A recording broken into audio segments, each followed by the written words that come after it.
1 in 4 women experience severe violence. 1 in 7 men experience extreme violence. Most people have a picture in their head of what domestic violence really looks like. They picture a small woman who's quiet, downbeaten, and covered in bruises. They picture someone that's just not willing to walk away. They picture a poor person. They picture someone who is a female. Some of this may be accurate, but it's not always accurate. I am that 1 in 4. I am that woman. My name is Reagan Appleby. In the years I've told my story in several settings and stuff, the one thing that I hear the most is, you don't look like a woman who's been abused. Well, I take that as a compliment, but it also makes me aware and stuff of just how misled we are on what abuse really looks like. I grew up familiar with abuse. However, when you grow up with domestic violence all around you, you don't really recognize it as domestic violence. I didn't know that shoving or hitting when you were angry wasn't common in every house. I didn't know that bruises weren't normal. I didn't know seeing one parent hit another person with the other parent with a fist, that did not happen in every house. So when I met my abuser and he would punch walls or didn't want me talking to another male, I didn't see that as a warning sign. I didn't see him wanting me not to work and coming home and checking on me 5 to 7 times a day. I didn't see that as blaring alarms.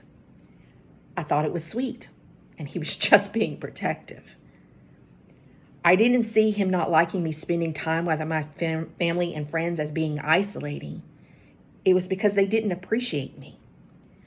I didn't see him having mailbox keys and all the car keys. I didn't see that as a problem because there was always a good reason why he had them. When he hit me, it was because I had pushed him too far. When I didn't want to have sex and he forced me, I wasn't being a good wife. There were always tears. There were always apologies.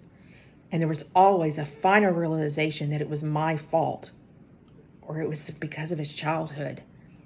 Abusers don't just walk in and start abusing. There's a breakdown. By the time that fist meets your face for the first time, you already believe that you deserve it.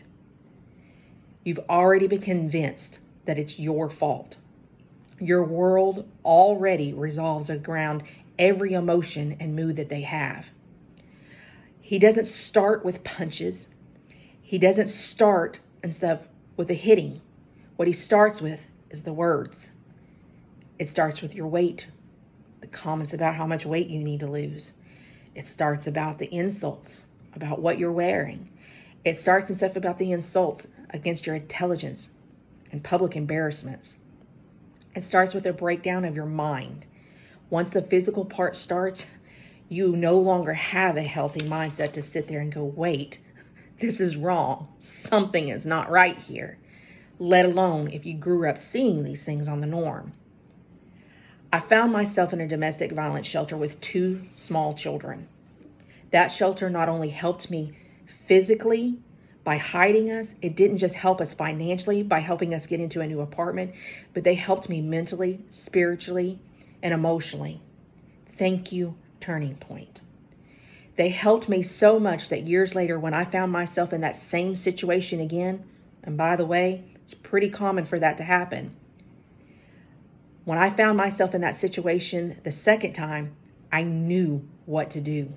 I knew who I was and I knew what my worth was. I knew how to protect my children and how to get out safely because Turning Point had given that to me. And I did. I had an exit plan. I had funds. I had a safe place to go. I had connections. My first abuser, he had the perfect victim. But the second abuser had found a woman that had been empowered. Knowledge is empower. A helping hand strengthens us, and breaking silence frees us. So no, I don't look like a person who has been abused, because today you don't see the 1 in 4. You see a woman that didn't just survive. You see a woman who learned to thrive. You see a woman that dared look past the lies that I was being told about who I was and what my worth was, and I dared to believe something different.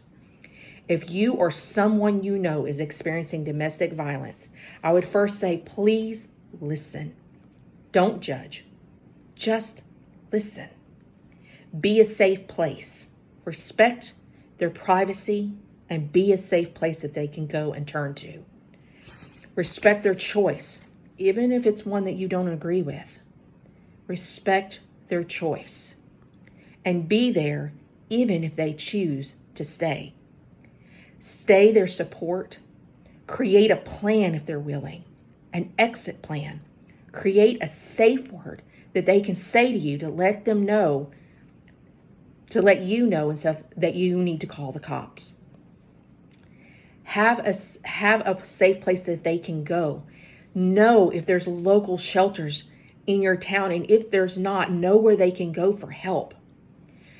For more tips or help, please call the national hotline at 1-800-7999-SAFE, 1-800-799-SAFE, or 1-800-799-7233. This organization can not only help you if you are in trouble, but it can also give advice to those and stuff that have loved ones on what they need to do and stuff to help. I also want to thank Color Street for their foundation set this month that is helping victims that are 1 in 4, and also reminding us that are no longer victims and we're out there thriving.